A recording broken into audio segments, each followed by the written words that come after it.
Break के बाद एक बार फिर से आप सभी का सी न्यूज भारत में स्वागत है। जशपुर से बड़ी खबर है, जहां जल संरक्षण के क्षेत्र में अंतर्राष्ट्रीय पहचान रखने वाले और देश भर में भारत के जल पुरुष के नाम से प्रसिद्ध राजेंद्र सिंह ने 26-27 फरवरी को जशपुर में आयोजित अंतर्राष्ट्रीय सेमिनार में हिस्सा लिया।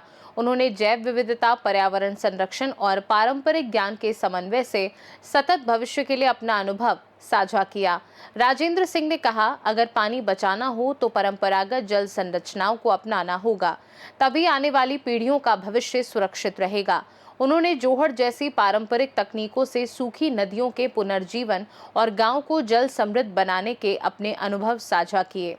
राजेंद्र सिंह ने बताया कि राजस्थान के अलवर जिले से शुरू हुए उनके प्रयासों के तहत 1500 से अधिक गांव में 14,800 से ज्यादा जल संरचनाओं का निर्माण किया गया। इसके परिणाम स्वरूप अरवरी, सरसा, रूपारेल, जहजवाली और काली ईस्ट जैसी कई सूखी नदियां पुनर्जीवित हुईं। उन्होंने वाटर पीस के संदेश के साथ जल संघर्षों को संवाद और सहभागिता के माध्यम से सुलझाने पर जोर दिया और कहा कि जल संरक्षण केवल सरकार का काम नहीं है, बल्कि समाज की सामूहिक जिम्मेदारी है। जल संकट के इस दौर में जल पुरुष का ये संदेश जशपुर और पूरे देश के लिए प्रेरणा का स्रोत बन गया है। ये कन्या महाविद्यालय में हम हैं। यहाँ एक international seminar on integrated biodiversity environment इस सब पर हुआ।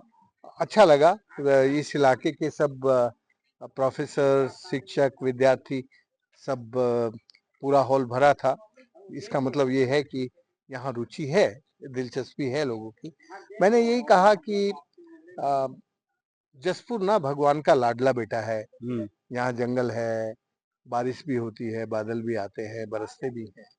तो यहाँ के पानी को हम कैसे, जो यहाँ का लोक ज्ञान है, जो यहाँ की देशज जल संरक्षण की व्यवस्था है, उसको समझकर ये जो मॉडर्न इंजीनियरिंग है उसके साथ इंटीग्रेट करेंगे तो आपका जसपुर कभी बेपानी नहीं होगा। नहीं तो जसपुर की नदी मर रही है, सूख रही है, उसके उद्गम पर ही कंस्ट्रक्शन शुरू हो गए हैं। इस जब भी किसी देश की नदियां मरती और सूखती हैं तो वहाँ की सिविलाइजेशन और कल्चर उस पर संकट आता है। इसलिए हमें नदियों को जीवित रखने का काम यहाँ के ज्ञान से करना पड़ेगा। मैं इस कॉलेज को बधाई देना चाहता हूँ कि इन्होंने जो इसका विषय रखा है वो बहुत अच्छा है। उसमें इंडिजिनस नॉलेज सिस्टम और जो हमारा ज्ञान तंत्र है उससे हम आधुनिक शिक्षा को कैसे जोड़कर ये जो क्लाइमेट क्राइसिस है इसके सॉल्यूशन ढूंढ सकते हैं। इसके बिना संभव नहीं है। India community driven decentralised water management जब तक था इंडिया में, तब तक इंडिया पानीदार था। तब हमारे पास शुरू के अब से करीब 80 साल पहले तक को केवल 4% जमीन पर स्केर्सिटी थी, वो भी राजस्थान में और कर्नाटक में। अभी तो 17 राज्यों में है। तो ये जो इकोलॉजिकल चेंज आया है, इस इकोलॉजिकल चेंज को हम यदि ठीक से समझकर काम करेंगे तो आपका छत्तीसगढ़ छत्तीसगढ़ बना रहेगा।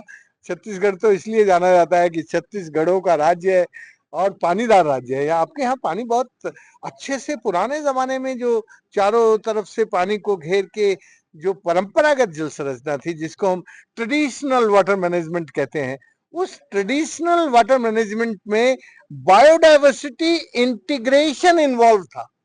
बायोडायवर्सिटी भी इन्वॉल्व थी, इकोसिस्टम भी उससे रिचार्ज होता था।